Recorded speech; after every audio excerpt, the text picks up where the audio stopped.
Je suis beaucoup passionné par tout ce qui est créativité, innovation et tout. J'ai voulu impacter au fait ma société en lui parlant des méfaits de nos actes au fait sur la planète Terre.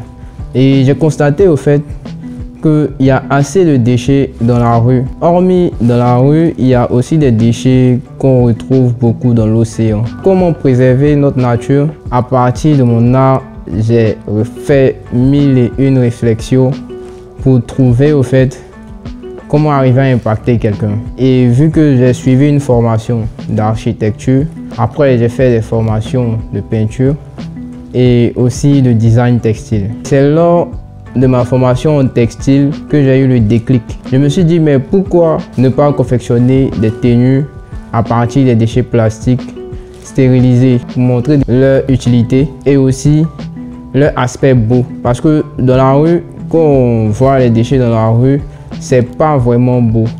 Ça embellit pas l'environnement et ça nous cause assez de maladies. J'ai voulu réaliser plusieurs tenues à partir de déchets plastiques, surtout des sachets. Bientôt peut-être il y aura des tenues en forme de bidon plastique, qui sait. Mais déjà on va travailler sur cette collection de sachets plastiques. Ça m'est venu d'un coup. Je me suis dit, vu que ces temps-ci il y a beaucoup de mouvements dans la rue et tout, et il y a eu le chemin de croix aussi, donc pourquoi pas sensibiliser tout le monde en disant que la rue n'est pas une poubelle déjà. Et voir aussi la réaction de tout un chacun à travers ma tenue, même ceux qui me connaissent ou ceux qui ne me connaissent pas. J'ai eu des expériences vraiment émouvantes lorsque je m'assois par exemple dans la rue et étant immobile, je me lève automatiquement ou je bouge un peu. Je vois qu'il y a certaines personnes qui réagissent. Hey, attends, c'est un homme qui est là, hein. J'ai cru que c'était une poubelle. Ou bien, ah, j'ai failli jeter un sachet dessus, là. Heureusement qu'il a bougé. On a toujours ça en tête, non, ne jetons pas les trucs dans la rue, mais inconsciemment, on le fait très souvent. Pour éviter ce côté-là, je me promène déjà dans la rue pour impacter, pour sensibiliser, afin que ça leur reste en mémoire, en fait. Voilà, comme ça, le jour où ils vont vouloir jeter ou ils ont déjà jeté, automatiquement, ils se rappellent et reviennent ramasser le déchet pour mettre ça soit dans une poubelle de recyclage ou soit dans une poubelle normale. J'ai réfléchi déjà à comment la tenue sera. Vu que c'est un truc assez brut et il y avait vraiment assez de comment on appelle ça, d'événements, ça m'a mis un peu de pression. Donc après la période de conception de 2 à 3 jours, je me suis mis à récolter déjà les déchets. Sur une matinée déjà, j'ai fini de les récolter. Disons 3 à 4 jours pour la conception et la confection déjà de la tenue. Donc je l'ai appelé l'homme sachet ou monsieur poubelle pour déjà représenter ce qui n'est pas bon dans la rue. Bon, au départ, j'ai plus pris des déchets qui traînaient au bord des routes, juste près des caniveaux, parce que tout ça aussi, ça bouche les caniveaux et ça crée des inondations et tout. Déjà, sur ce côté, c'est un geste que j'ai fait pour déjà sauver le caniveau, pour ne pas qu'il soit bouché. J'ai fait un parcours du carrefour du CHU jusqu'à la locodrome pour ramasser déjà quelques déchets. Et après, je suis rentré à l'INSAC.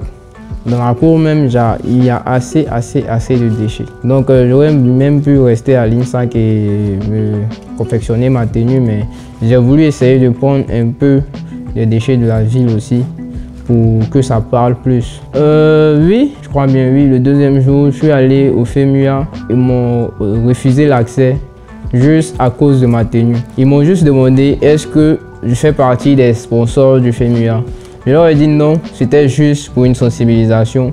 Et vu que je suis dans une ONG de recyclage de déchets plastiques, et ils m'ont dit il faut que j'ai forcément une autorisation pour rentrer, sinon je ne peux pas rentrer. Mais par contre, je peux faire le tour du terrain, mais me promener entre les stands, non. Donc je leur ai dit il n'y a pas de souci. Donc je fais le tour du terrain. Et après, je suis rentré à la maison. Par contre, dans les gares et tout, quand j'arrive, je veux emprunter par exemple. Les chauffeurs, en fait, sont vraiment émus Ils disent ouais, viens monter devant à côté de moi parce que toi tu dois monter devant, ta manière de sensibiliser et tout et tout. C'est les dires d'un chauffeur et j'ai vraiment apprécié ce qu'il m'a dit là, ça m'a vraiment encouragé. D'une part là, disons à un aspect pas assez développé en Côte d'Ivoire. On est sur une ère où là on est en train de montrer un autre visage de lui en Côte d'Ivoire et nous sommes là pour pousser cette action là. Donc à travers l'art déjà, c'est pas comment dirais-je, on sait que la beauté est subjective. Donc à travers l'art, ça va dépendre de la sensibilité de chacun, mais c'est pas vraiment agressif à tel point de choquer ou d'effrayer en tant que tel. Mais d'une part ça choque de voir quelqu'un se promener avec tous ces sachets là dans la rue. On est déjà habitué de voir des sachets dans la rue, donc on le dépasse sans rien dire, mais quand même il a un message porteur. Disons c'est au bout de 3 ans auparavant que j'ai eu à rencontrer le responsable de Blue Côte d'Ivoire qui m'a parlé de son ONG de déchets plastiques pour la sensibilisation de la population et tout et tout. Je lui ai dit ah c'est une très bonne idée, mais lorsqu'on finit de sensibiliser tout le monde pour ramasser les déchets plastiques, qu'est-ce qu'on fait avec? On va toujours les ramener à la poubelle. Et moi, j'ai une idée pour réaliser des œuvres d'art à travers les déchets plastiques.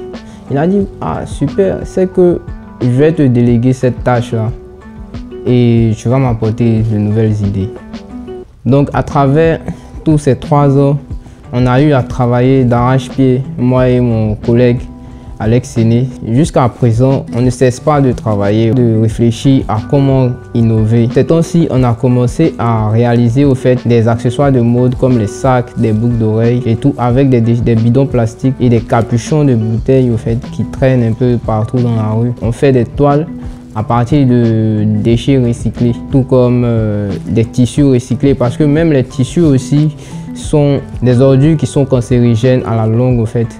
Et ça produit un élément cancérigène qui n'est pas bon pour l'homme. La population ne le sait pas, moi-même je ne le savais pas il n'y a pas vraiment longtemps. C'est lorsque on a eu un événement, une exposition organisée par le ministère de l'Environnement. C'est là au fait ils nous ont parlé un peu de tous ces déchets textiles au fait que la Côte d'Ivoire produit à travers les couturiers et tout. J'ai réalisé que franchement, on a vraiment assez de travail à faire. Réaliser que des œuvres d'art décoratifs et tout, oui, c'est bien beau. Mais qu'est-ce qui va vraiment impacter? Qu'est-ce qui va vraiment dire au fait à tout le monde que ce n'est pas vraiment bon? J'ai réfléchi et j'ai voulu essayer de créer une tenue de départ assez brute. Au fur et à mesure, je vais faire des tenues un peu plus raffinées à travers tout ce qui est déchets. Donc, on aura des confections où même si on ne te dit pas que c'est des déchets, tu ne sauras jamais au fait. On prévoit de faire les deux, hein, les deux. C'est juste arriver à trouver une bonne stratégie d'attaque et lancer ce mouvement-là. Il y a déjà pas mal d'artistes qui m'approchent déjà et qui sont vraiment intéressés. Donc on va déjà s'organiser sur ce côté-là et arriver à organiser au moins une exposition et un défilé de mode typiquement déchets plastiques, déchets écologiques, déchets recyclés. Donc c'est en cours, ça viendra. Ne vous inquiétez pas. Citoyens, merci déjà pour votre accueil. Merci aussi à Abidjan.net pour l'interview. Merci de m'avoir invité déjà sur ce plateau et je profite déjà de cette ambiance-là pour déjà dire pardon, arrêtons de jeter les déchets dans la rue. Et si vous avez la force, si vous n'arrivez pas à porter vos voix, vous pouvez venir vers nous, l'ONG Blue, ou même vers moi directement en se plaignant. De là, on trouvera un moyen au fait de porter nos voix à tous les 2 ou à tous les 4, tous les 5. Parce que j'ai remarqué qu'il y a même des amis, il y a d'autres qui jettent des déchets dans la rue à notre présence. Et quand on leur dit, mais pourquoi tu fais ça? Arrête, il faut ramasser. Il y a une poubelle là-bas. Il dit, oh, laisse ça, ils vont ramasser après et tout. Mais c'est pas bien au fait. C'est tout ça qui est le message au fait qu'on doit apporter à nos générations futures. Parce que si nos petits frères nous voient faire ça, ils vont faire pareil. Même si on leur dit de ne pas faire, Ils vont dire, mais on vous voit faire, donc on va faire aussi. Parce qu'ils copient ce qu'ils voient. Donc, évitons au max de jeter les déchets dans la rue. Parce que les mêmes déchets qui sont dans la rue se retrouvent dans l'eau et après, ça pollue l'eau. Et on n'arrive même pas à respirer souvent quand on passe dans certains coins. Et ça, c'est pas bon.